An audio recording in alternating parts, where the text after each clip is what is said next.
Ողջույն սիրելիներս, ուրախ եմ ձեզ տեսնել հայկական խոհանոց ալիքում։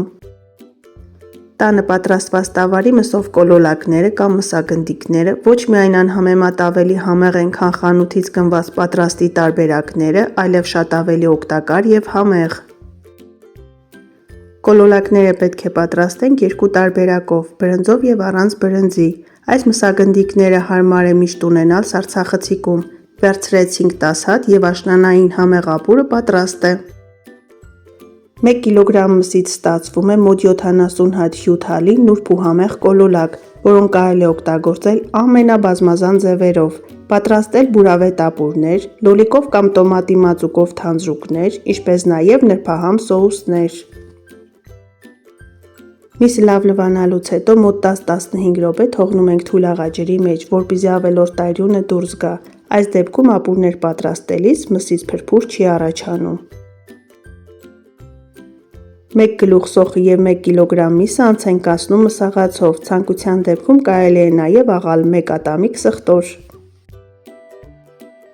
Որպեսզի մսագնդիկները ապուրների և թանձրուկների մեջ եփելիս մնան ամբողջական և չփշրվեն, կօգտագործենք 1 հավկիթ, այս դեպքում հավկիթը կատարում է սոսնձի դեր։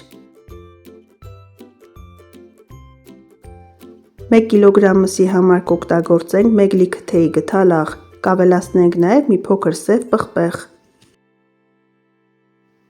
Փափուկ հյութալի կոլոլակներ ստանալու համար կավելացնենք 70 մլ ջուր, որը 1 սուրճի բաժակ է։ Մի փոքր չորացրած ծիտրոն յուրահատուկ համ հաղորդելու համար և այս ամենը մի լավ խառնում ենք։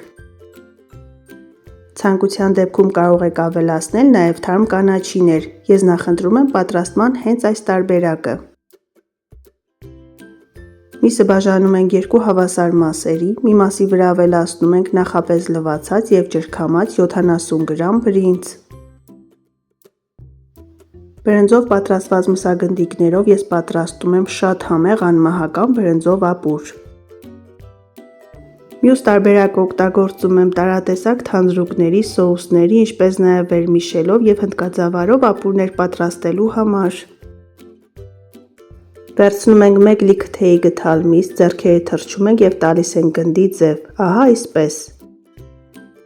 Կարող եք ավելի մեծ կամ ավելի փոքր գնդիկներ անել, այնպես ինչպես ձեզ հարմար է։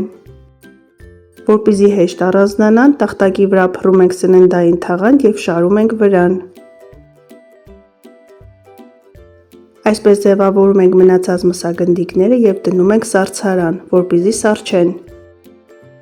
Սառչելուց հետո լցնում ենք առանձին տոպրակների մեջ և կրկին դնում ենք սառցարան՝ երկար պահպանման համար։ Կոլոլակները կարելի է պահել սառցախցիկում մոտ 1,5 ամիս։ Ինչպես տեսնում եք, կոլոլակները ապուրների մեջ չեն փշրվում և պահպանում են իրենց ձևը։ Դե ինչ սիրելիներս, այսօր էլ կոլոլակներ պատրաստելու նման երկու տարբերակ։ Դուք էլ փորձեք պատրաստել այս եղանակով, եղեք առողջ և օրհնված։ Ցտեսություն, կհանդիպենք հաջորդ տեսանյութերում։